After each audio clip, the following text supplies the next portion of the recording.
most important thing is to be able to define which ones you can come to an intelligent decision on and which ones are beyond your capacity to evaluate.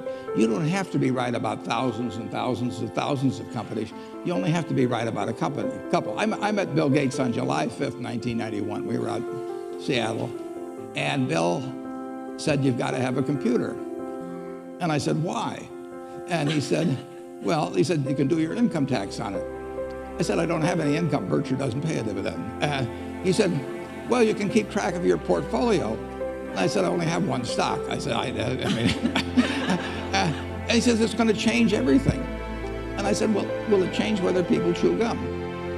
And he said, "Well, probably not."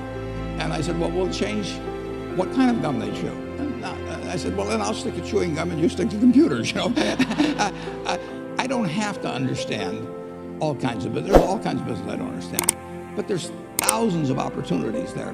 I did understand the Bank of America, you know, and I'm able to understand some given percentage. But Ted Williams wrote a book called The Science of Hitting.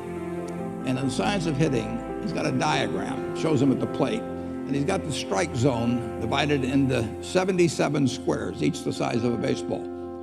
And he says, if I only swing at pitches in my sweet zone, which he shows there, and he has what his batting average would be, which is 400. If he had to swing at low outside pitches, but still in the strike zone, his average would be 230. He said the most important thing in hitting is waiting for the right pitch. Now, he was at a disadvantage because if the count was 0-2 or 1-2 or so on, even if that ball was down where he was only going to bat 230, he had to swing at it. In investing, there's no called strikes.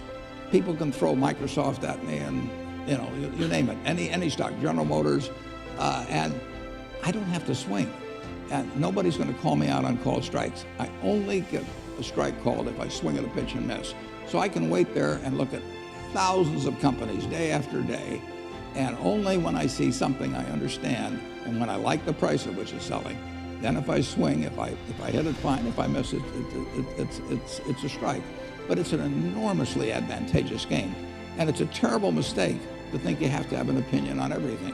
You only have to have an opinion on a few things. In fact, I've told students, if when they got out of school, they got a punch card with 20 punches on it, and that's all the investment decisions they got to make in their entire life, they would get very rich because they would think very hard about each one.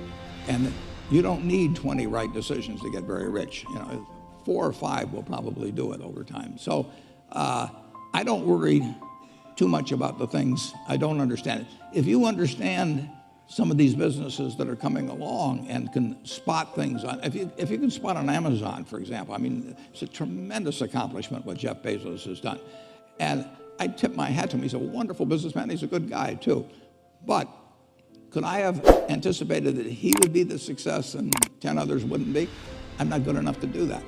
But fortunately, I don't have to. You know, I don't have to form an opinion on Amazon. And I did form an opinion on the Bank of America, and I formed an opinion on Coca-Cola. I mean, Coca-Cola's been around since 1886. There's 1.8 billion 8-ounce servings of Coca-Cola products sold every day. Now, if you take 1 penny and get 1 penny extra, that's $18 million a day.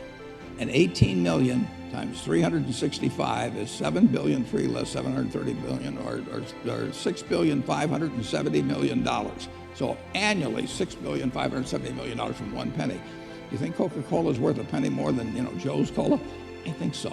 So, you know, and I've got about 127 years of history that would indicate it. So those are the kind of decisions I like to make. And you may have an entirely different field of expertise than I would have, and probably much more up to date in terms of the kind of businesses that we're seeing evolve. And you can get very rich if you just understand a few of them and understand their future.